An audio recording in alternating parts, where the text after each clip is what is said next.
Hi everybody, welcome back to my channel. If this is your first time here, my name is Anna. I'm a clinical psychology doctorate student and I make videos about real life applications to psychology. So if that sounds like something like you want to see more of, go ahead and hit like and subscribe. Before we get started, I want to give a little announcement. I was recently on a podcast called the Bitonal Podcast, and I was there talking about borderline personality disorder with Christine Lee, who is the founder of the podcast. She's based out in Toronto, Canada, and she's a very nice lady, very knowledgeable about psychology, and she and I had some great conversations about BPD. The objective of the Bitonal podcast is to share narratives around mental health and self-improvement. So if that's something that you want to hear more about, the link is down below to her general podcast. So today we're talking about 10 traits of a quality partner and how to identify them in a potential partner or in a current partner. This is a very interesting video because a lot of you voted on it that you want to see it first when I posted on the community tab, so it's clearly something that hits home with a lot of people. With that being said, it is another example of a subjective topic. This is not something that's based on research because, it's something very subjective. From one person to the next, what qualifies as a quality partner differs. So this is just my own perspective. In case you are looking for a clearer picture of what you are or you aren't looking for in a partner, and in case my perspective helps you figure out your perspective, that's the purpose of this video. And your values can be 100% different, and that's perfectly fine. And when I say quality partner, I'm not talking about in the Reddity sense of sexual market value. I'm not talking about alpha versus beta. I'm really just talking about in terms of my own values, in terms of whether a partner stands against my own personal quality check. And what I mean by quality check is, is this someone that's going to be reliable and that we can start a relationship with that's long-lasting and durable. So that's what quality means in this context. And just because I don't consider someone a quality partner for me doesn't mean they're not a quality partner for someone else out there. So there are plenty of relationships out there where the end game isn't to be in a long-lasting, durable relationship, and that's also fine. But in this video, we are talking about long-lasting, durable relationships specifically. So I'm going to separate these traits into two parts. The first one is you-related, so traits that are mostly going to impact you, as well as how they behave with other people, and then them-related traits, so traits that are mostly going to influence who they are as a person, but also indirectly your relationship. So starting with you-related, the first trait of a quality partner is honesty. And this is pretty straightforward. I don't know anyone that would really make an argument that honesty isn't important in a relationship. A partner will tell you the truth even if it's something that they know you're not going to like, or even if it's something that's going to give them negative consequences. They could say, yeah, I might have forgotten to water your plants a couple days while you were gone. That's why one of your plants died. And even under the consequence that you're going to get mad at them for, killing one of their plants, they know that it's important to be honest instead of just lying and saying, oh yeah, I watered it, I don't know why it's dead. Because otherwise, if your partner is not honest, you're putting your trust into someone who's not actually trustworthy. And trust is one of the hardest things to build. Some say even impossible to build once it's been broken. So you shouldn't be letting people toy with your trust and giving you trust issues that are going to impact you for your entire life. So how do you identify honesty? You start with the little things. So for example, if you know from your partner's coworker, if they texted you, oh yeah, your partner's coming home, but he just stopped at happy hour with a few of our friends. When they come home from work, you can ask them, so what'd you do today? And someone who's not honest is going to lie, even if it's not a big deal, or they're going to, skirt around the topic or avoid it, not mention that they went to happy hour under the guise of, well, I'm not technically lying. Someone who's not honest is going to lie to avoid conflict or potential issues. So it's beyond just, I know for a fact this is going to be an issue, I don't want my partner to know that I cheated on them, for example. I don't even want my partner to know things that could potentially become an issue. And obviously do this with bigger issues as well. So, if you know that your partner slept with your friend or something like that, You can ask them open-ended questions to see if they'll come clean on their own. Like, how was your weekend? And that's really the only way to verify honesty, is to periodically check it when you happen to know something and your partner doesn't know that you know, and you want to see if they're the type of person that will tell you anyway. Ideally, you won't have to do this once honesty has been established. But the truth is, people get lazy in relationships and everyone messes up every now and then, so don't assume that your partner will always be honest if they showcase honesty on a couple of occasions in the past. Trait number 2 is fidelity. So for monoamorous people, this obviously means not cheating on others, either physically or emotionally. Check my video on emotional cheating if you haven't already. But for a wider range of people going beyond just, physically cheating, fidelity means that they are able to stay within the confines of your boundaries. So for example, yes, make it clear that you're not comfortable with them going to strip clubs if you're not comfortable with that, and they are able to respect that. But also, smaller things, like if you tell them a secret, they won't tell anyone, even if you'll never find out that they did. Or, if you told them that you can't stand low-fat milk, and you feel like you trust them to make your coffee in the morning with whole milk. Things like that. The question you need to ask yourself is, do I feel like I can trust them to be who I need them to be, even when I'm not looking? In other words, does their respect for your boundaries dissipate the second that you leave the room? Are they cautious not to, check other people out in front of you when you're right next to them, but the second you leave, they do it? And it's very tied into being reliable as well. Fidelity and reliability are kind of hand in hand. Trait number 3 is empathy, and related to this, willingness to change and compromise, rather than stubbornness. I would say that is the opposite of what I'm talking about here. So they have to showcase that when you're upset over something, they actually care, rather than immediately getting caught up in defending their behavior. And the reason I put empathy along with willingness to change and compromise is that without empathy, you can't really understand why your behavior sometimes needs to change, or you have no desire to ever compromise on anything because you can't step out of your own perspective. And stubbornness, in my opinion, is one of the worst things for a relationship, because no matter how much you try to explain to your partner why something is important to you, why something needs to change, why something is negatively affecting you, they just don't care enough to make a compromise.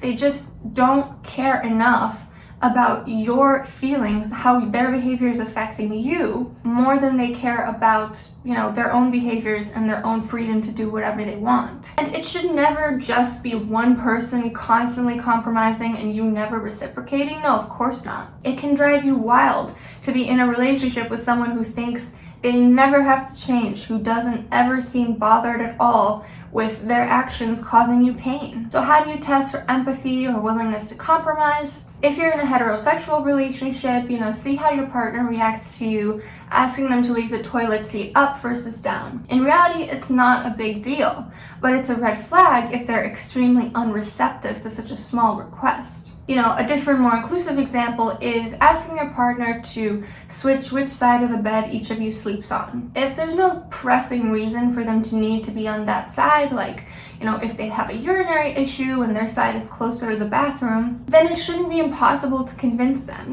They should be like, okay, clearly this is important to my partner. I'm gonna let them have this one. If they're not willing to compromise on small things, they're probably not willing to compromise on big things. Where do we live? Do we live in a house versus an apartment? Do we rent versus buy? These are bigger things that, in the grand scheme of things, if someone is never receptive to compromising, that could be an issue, and it can make you feel real powerless. Another trait is self-reflectiveness. So they're able to reflect on their past, on their emotions, and on their mistakes. So the first one is they're able to identify their emotions specifically and accurately.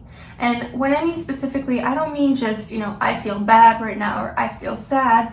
I really like to hear people pinpoint their emotions with great detail. So for example, if you ask, why are you being so cold to me right now?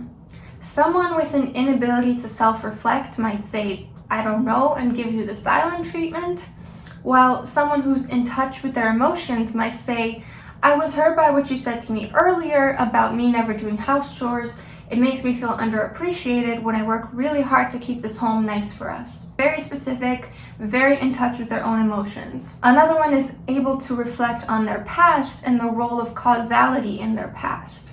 So, for example, someone low in self-reflectiveness might say, yeah, my ex and I broke up because she was a crazy control freak, or I have no idea why my relationship ended. So there's no sense of what caused what. It's a really poor surface level, even childish understanding of the way their past came to be. Whereas someone high in self-reflectiveness might say, she and I had very different expectations for what constituted acceptable behavior in a relationship. And self-reflectiveness is also about owning up to your mistakes. So using the same example, they might also say, she had some anger issues and I didn't react so well to criticism and we both handled the situation poorly.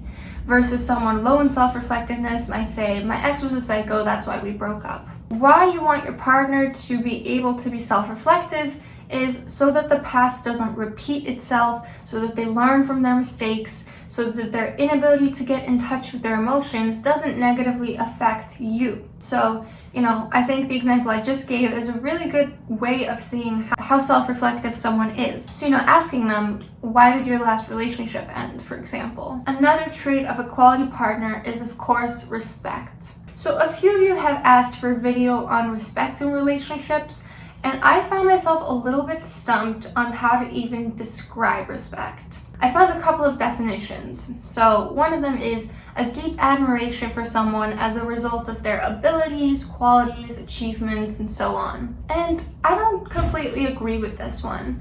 I think you can have respect for someone completely independently of anything that they've achieved, because everyone intrinsically deserves a level of basic human respect unless or until they do something that you find not respectable. Like, I can respect someone that says they're conservative, but my respect for them ends the moment they advocate for taking away rights from a certain group of people. With that being said, in the context of romantic relationships, this definition does ring true.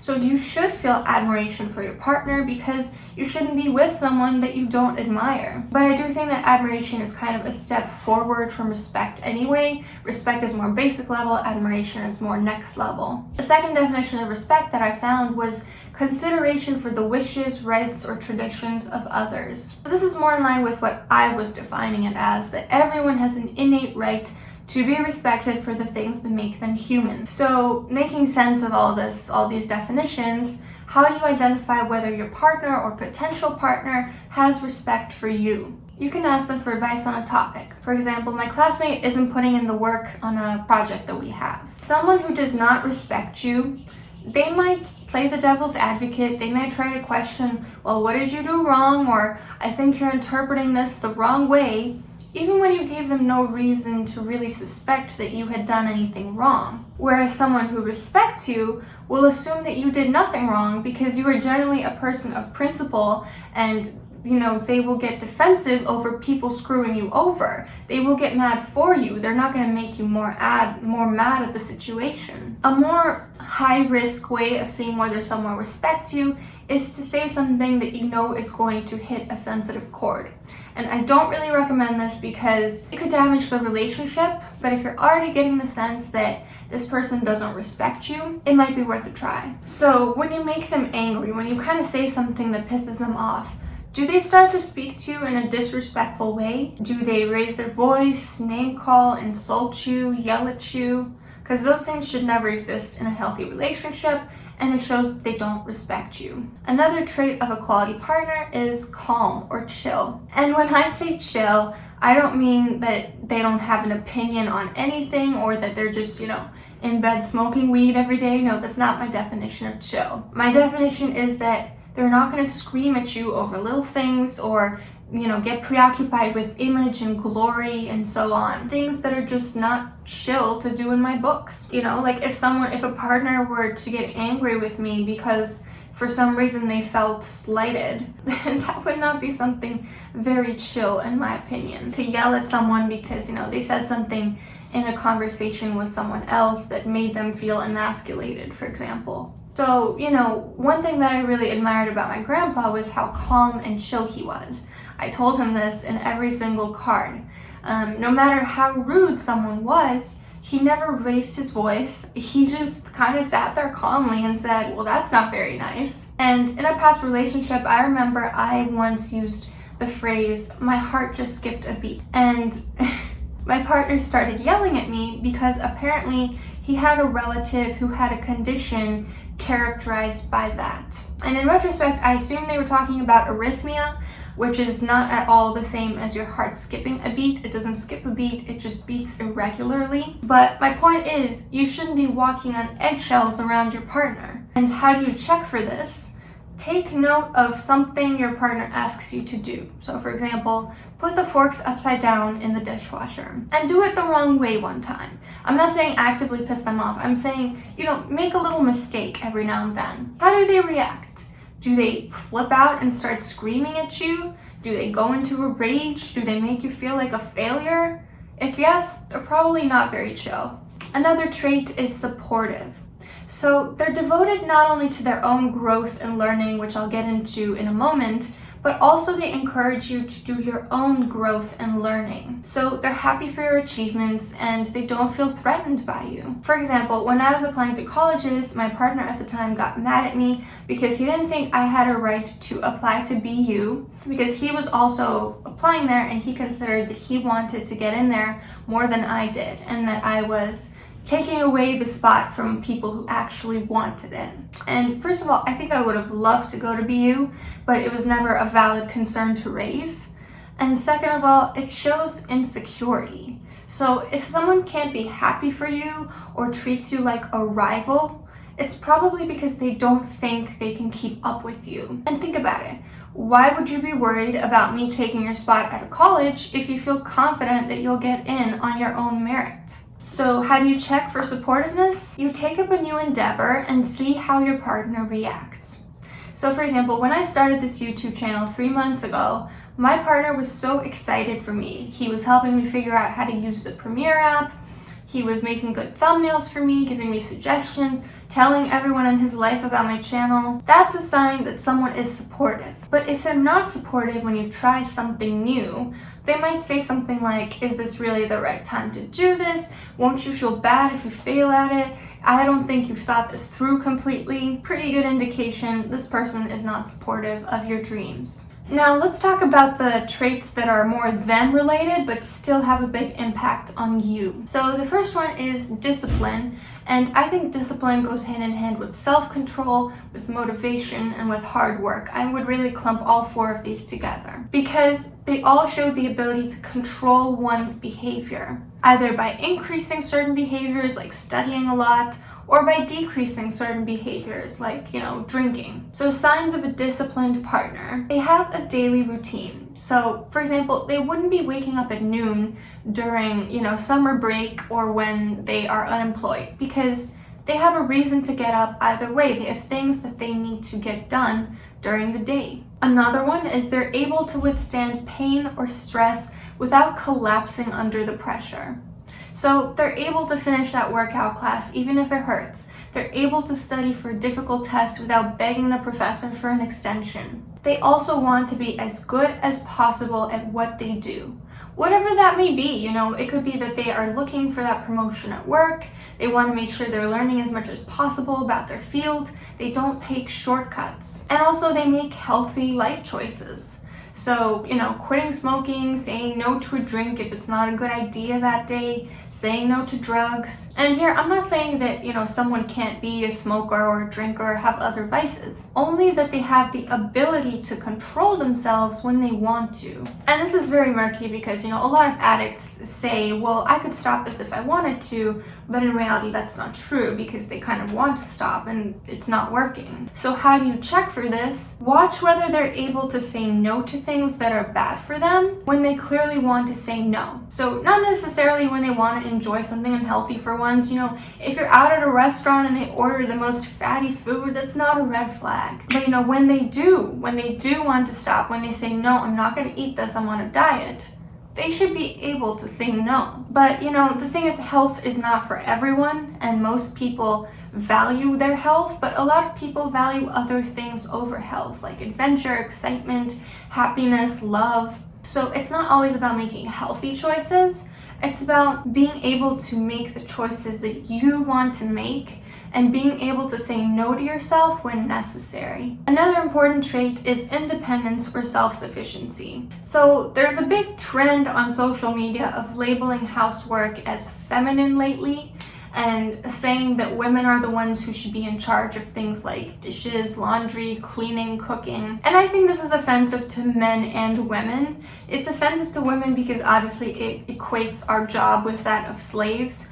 And it's offensive to men because it equates them with impotent children who can't do anything for themselves. When in reality, independent skills that are needed for day-to-day functioning are items in adaptive functioning measures. So if you can't do certain things to take care of yourself, that means that you, psychologically speaking, are not very high functioning. And these are things that everyone who is mentally well enough should be doing unless their development is compromised for some reason or unless they have some kind of disability that prevents them from doing it. You know, your partner should be able to take care of themselves in day-to-day life regardless of their gender. And these daily chores are not virtuous tasks assigned to specific people like assigned to women. They're the bare minimum for functioning as an adult. Now, of course, I'm not referring to people with disabilities of any sort that can't take care of themselves fully.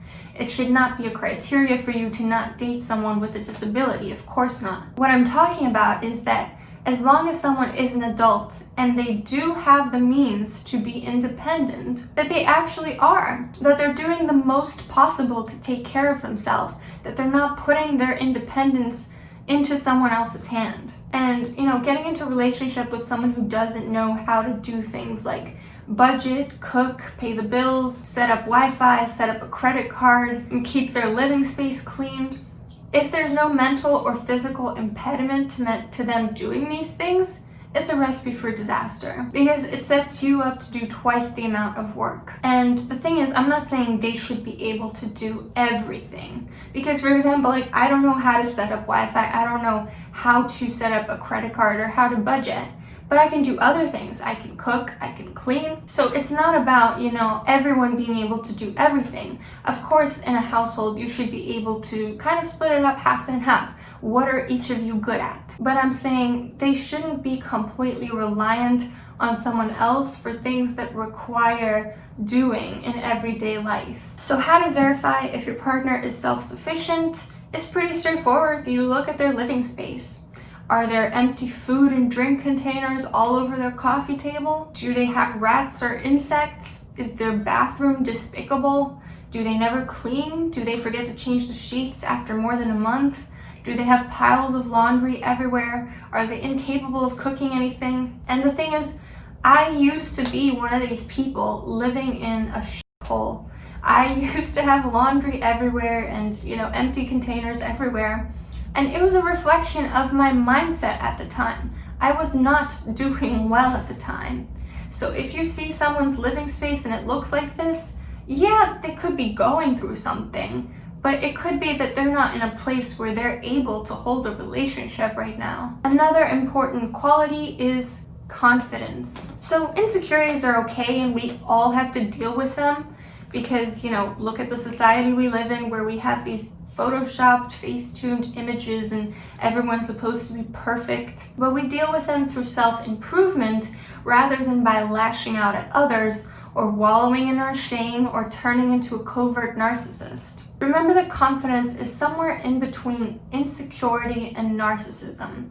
So a person is not confident if they're pompous, arrogant, or think they're hot shit. Confidence doesn't need to be shouted from the rooftops, and it's not just about physical appearance either. In this day and age, it's normal for pretty much everyone to have physical insecurities given the type of culture we're fed, but confident people deal with that either by accepting their imperfections or working to change what they don't like. So how do you ask if someone's confident? There are many different ways. You can ask them what their biggest insecurity is. And if they get squirmy or angry, they're probably not okay with themselves and their confidence is suffering. Another way to check someone's confidence is to pay attention to their reactions to other people's successes. So for example, if their friend gets a promotion and they don't, do they still congratulate that friend, or do they, start to gossip about them and say that's not even a big deal, they didn't actually accomplish all that much? And another very indirect way to gauge someone's confidence is to ask them what their values are, and then pay attention to whether they're living up to those values. So, for example, if they say that they value hard work, but they're always showing up to work late or skipping the gym on days when they have to work their weakest muscle group, they're probably not living in line with their values. And why this is a reflection of their confidence is that when we don't live up to our own expectations, we live in a state of cognitive dissonance that takes its toll on our self-esteem. So, for example, deep down, I want to be hardworking, but I know that I haven't been living up to that, so I'm going to feel bad about myself. So someone had a really good question on my video about 10 signs it's time to end a friendship, which I think is really applicable here as well. So the question was, how many of these red flags should be a cutoff point?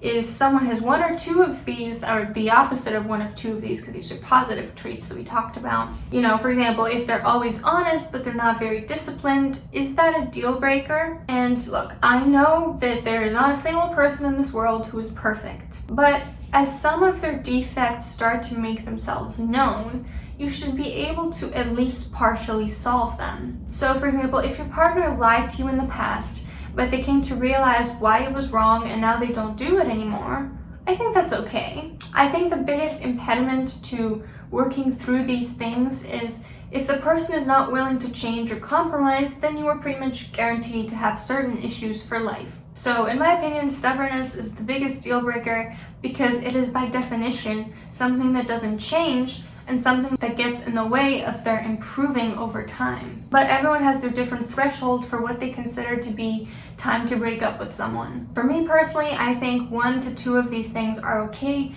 if your partner is actively working to change them. But 3 to 4 of these is where it starts to get a little bit tricky. For you, it could be completely different.